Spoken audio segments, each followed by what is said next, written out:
Are you choosing your door or window frames? Do you know which are the best against fires? What about the best for security or maintenance, or that all-important cost factor? Hi everyone, if you're thinking of building or renovating, then this is the place to be. I am Nikki, and tonight we'll be ranking the top 5 most commonly used window and door frames available in Australia. We will rank them based on cost, maintenance, security, and fire resistance.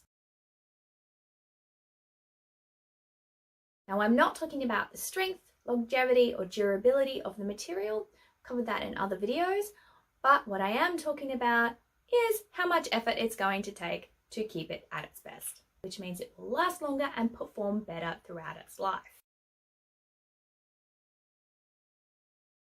It's not particularly surprising that timber is last in terms of maintenance.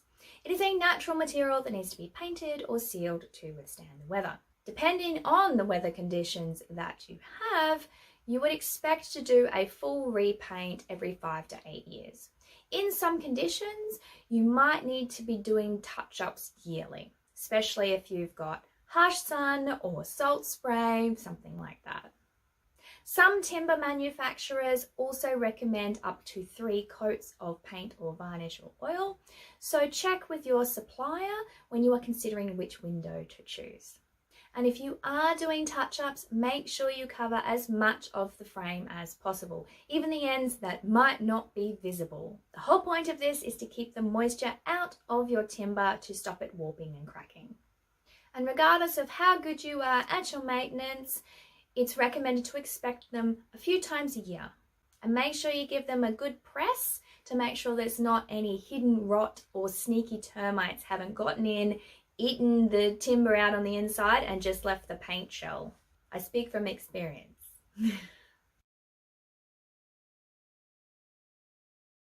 Cleaning of uPVC frames is really easy if done regularly.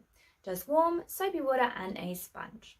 It's recommended that you do it every 2 to 3 months, but don't use cream cleaners, bleach, white spirits, WD-40, scouring pads, nail varnish remover, or methylated spirits.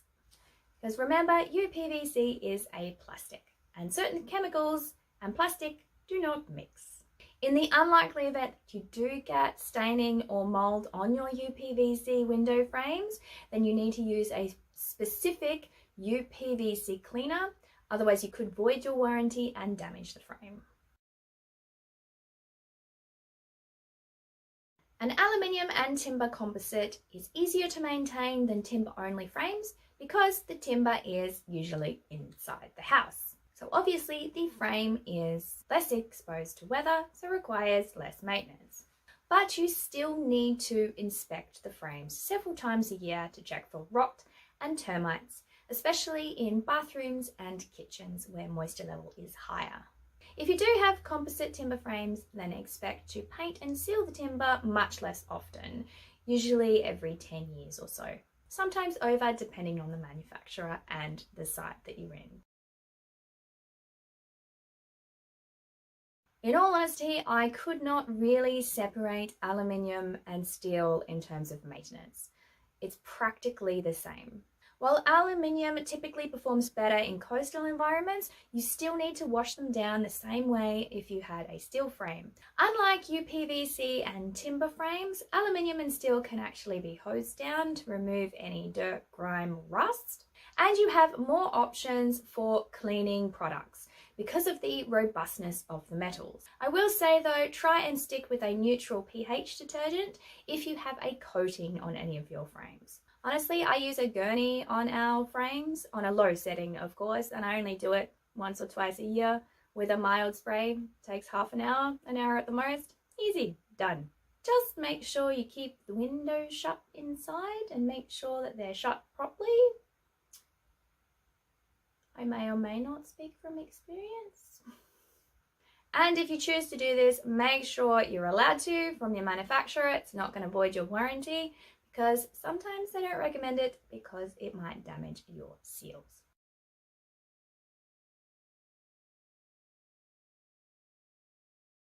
Now in each of these cases, the design of your window, whether it's an awning, a casement, sliding or whatever, as well as the mechanisms used and the screens used, all contribute to the security of your window.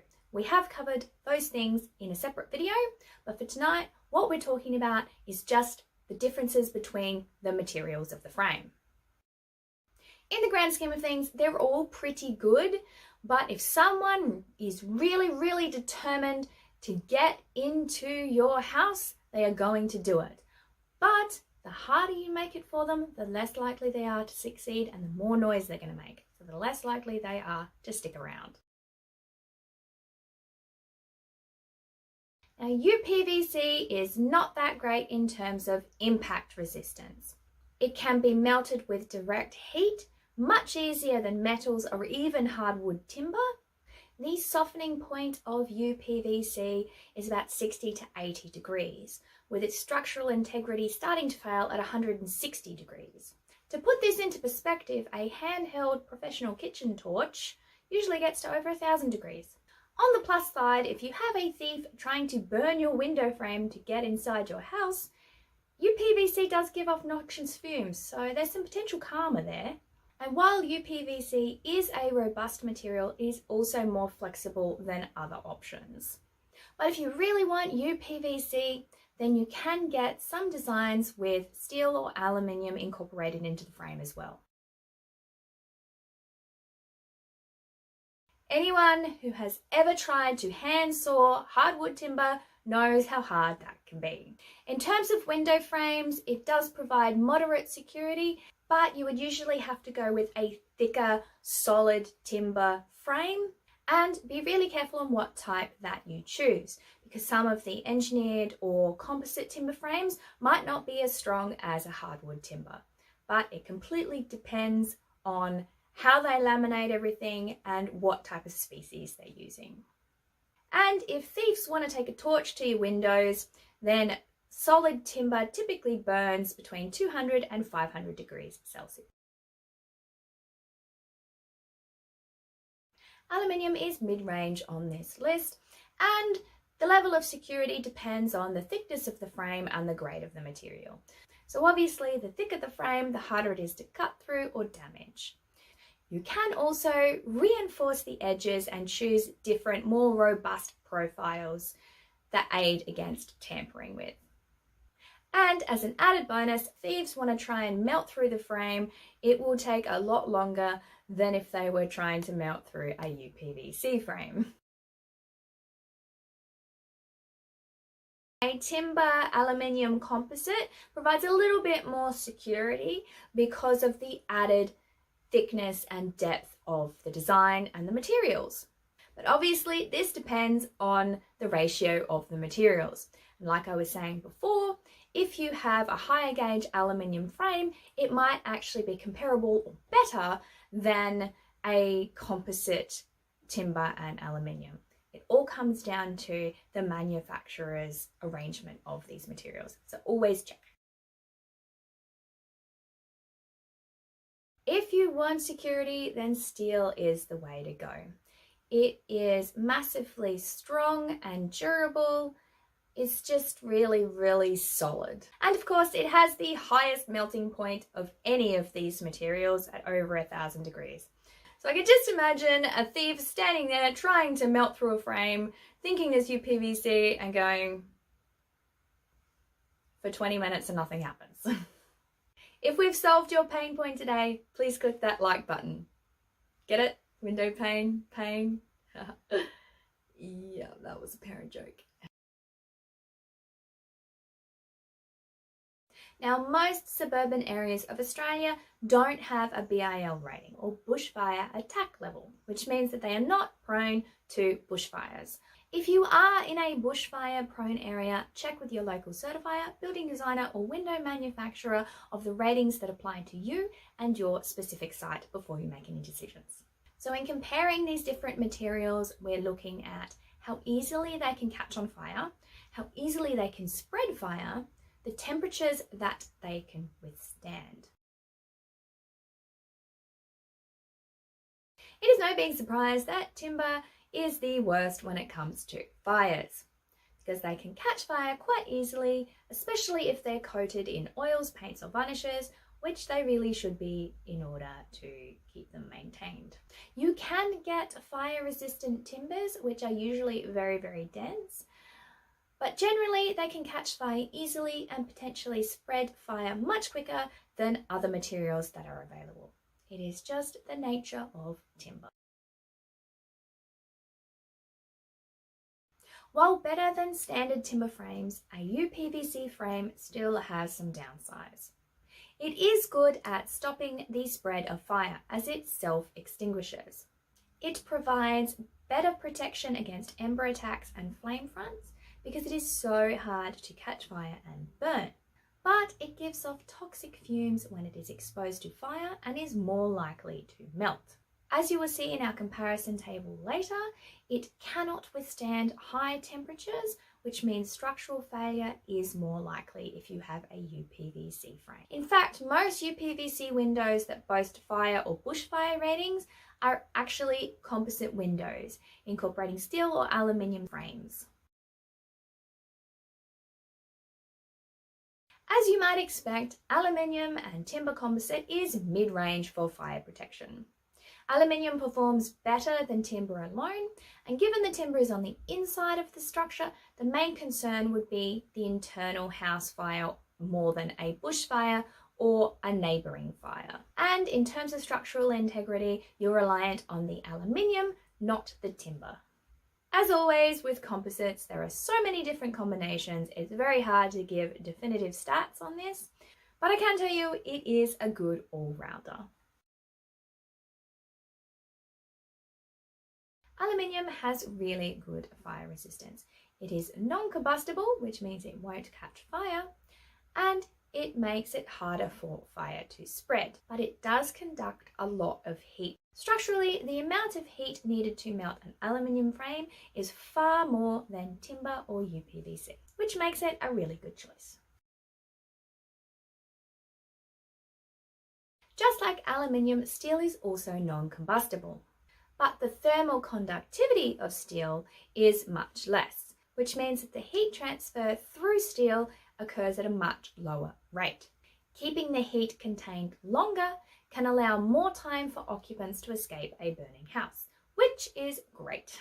And as an added bonus, steel can also withstand higher temperatures before structurally failing, so you are more likely to save your home. Now, this wouldn't be a Totally Wicked video without some form of scientific stats. So here is a side-by-side comparison of the materials and their average melting, softening, or ignition temperatures. As you can see, steel tops the list, being the hardest to melt and the hardest to soften, with uPVC down the bottom. Now obviously there are some variations depending on what alloys there are, the grades that they are, but these are a pretty good example. As you would expect, the cost of materials varies greatly over time. You need to take into account the sourcing of the base materials, freight, manufacturing, global markets. So regardless of whether you're watching this live or in 10 years' time, always check what's available locally for accurate pricing. For the purposes of this research, we have looked at suppliers on the East Coast of an 1800 wide by 1200 high double glazed sliding window. Steel is the most expensive, and it is mostly due to its manufacturing process. The extracting and processing of iron ore, the high heat needed to extrude the steel into frames, and the safety required for the people manufacturing throughout the process adds to the cost of the frame. Now, the cost associated with timber frames varies greatly depending on whether it's recycled, it's hardwood, it's locally sourced, it's engineered, it's sustainable. The cost is higher typically because of the manufacturing process. Thankfully, timber is usually less reliant on global markets than steel, aluminium, or uPVC. but it is really time and labour intensive. It needs to be grown or sourced if using a byproduct or a recycled material, then milled, laminated, treated, sealed or painted, all before you even get to site. As usual, the cost varies depending on the ratio of aluminium to timber with a composite frame, and of course the type of timber used. But composites are a good mid-range in terms of price, because you usually get the best of both worlds. Aluminium is cheaper, but the timber trim gives a more premium look without the higher price tag of a solid timber frame. Aluminium is really good value, especially if the frame is made up of fully or partially recycled aluminium. The mining and fabrication of aluminium is much easier and cheaper than steel. And if you want to know more about this, check out our previous videos where we talk about sustainability and embodied energy. This is really, really interesting if you're a science nerd like me. But ultimately, if it is easier to make the frame, that equals less labour, which equals less cost. uPVC is an engineered plastic, so naturally it will be cheaper than any of the metals on that fact alone. That being said, it is made from byproducts from oil or natural gas, which can still have price fluctuations on the global market. But I would usually expect far less change than steel or aluminium. And in terms of the manufacturing process, it is extruded in a similar way to steel or aluminium, but at lower heats. This means the safety requirements and the whole manufacturer process is much easier, and it is getting better all the time, which brings the cost of labour and overall costs down much more. If you want to continue with us on this window journey, then tune in next month where we talk all about window glazing. Thank you for joining us. I hope you found this helpful. I am Nikki, CEO and founder of Totally Wicked Group. Hope you have a totally wicked evening.